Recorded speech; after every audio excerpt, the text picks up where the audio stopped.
Hi there, I'm Mr. Orr, and today we were talking about factoring. You know from previous lessons that you can FOIL this, or multiply it out, and get from this to a quadratic equation. So let's do that first. X times x is x squared. X times negative 4 is minus 4x. 3 times x is 3x. And 3 times negative 4 is negative 12. You combine the two middle terms, and we get x squared minus x minus 12. Now, if you can go from this factored form to this form, then you should be able to go back from this quadratic equation form to the factored form. And that's what we're going to be doing. So, let's take a look. Up here you will see 4 different quadratic equations. Actually, they are just expressions right now. They're not yet equations. The first one, x squared plus 9x plus 20. Now, we know that it's going to factor into 2 sets of parentheses. We also know that x times x is x squared. So I can put an x here and an x here because I know that when I multiply those two together, I will get an x squared. Over here, I need 2 numbers that multiply together to give 20. So that could be 4 times 5. That could be 10 times 2. Could be 20 times 1. What I need in the middle is a 9. By adding or subtracting these pairs of numbers together, I need to get a 9 in the middle.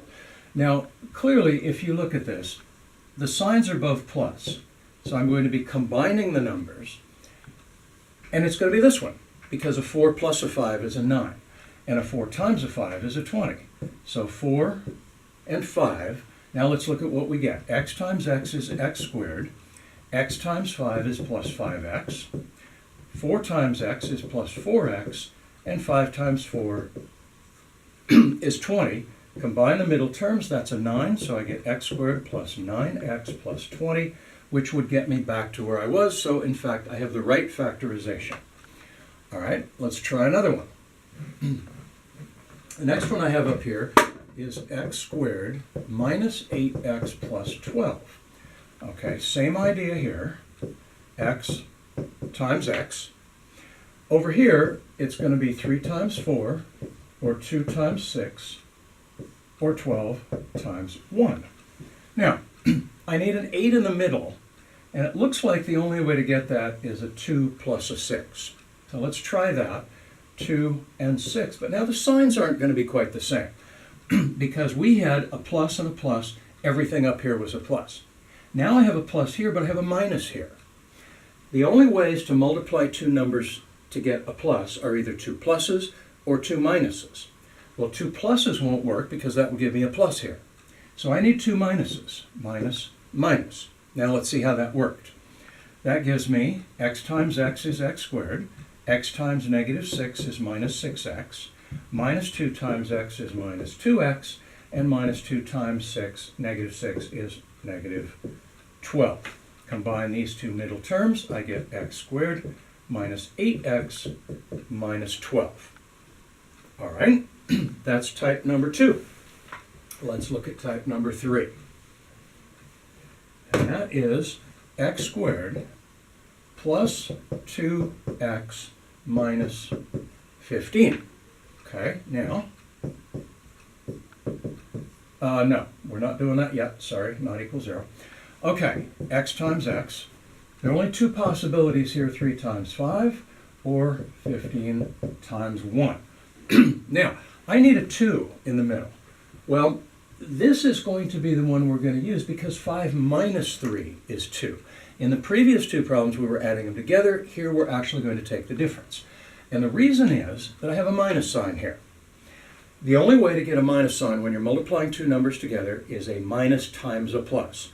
So we have to have 1 be a minus and 1 a plus. All right? Now, 3 times 5, let's try this. That would give me x times x is x squared. X times 5 is plus 5x. Minus 3 times x is minus 3x. Minus 3 times 5 is minus 15. Combine those two, and I get a positive 2x, which is what I want.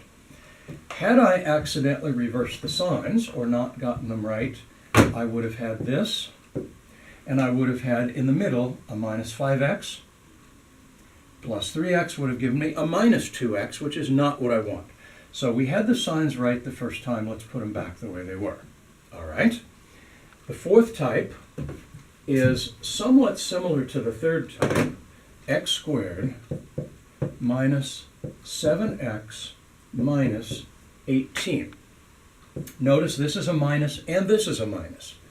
Okay, so we're also in this case going to have a minus times a plus, because the only way to get a minus is when you have a negative times a positive. All right, this is an x, this is an x.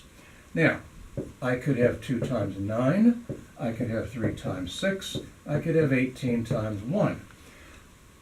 9 minus 2 is 7. So that's going to give me the correct middle term. So I'm going to put, now let's just arbitrarily put them in here. 2 times 9.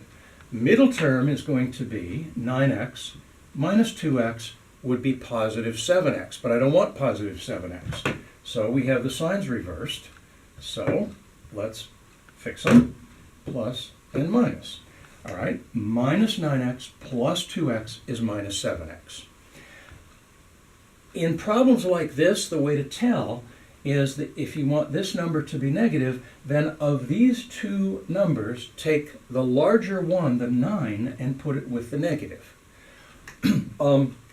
That won't work in the next video because we're going to have a number in front of the x squared, which complicates things a bit, but you'll see how that works. Thanks.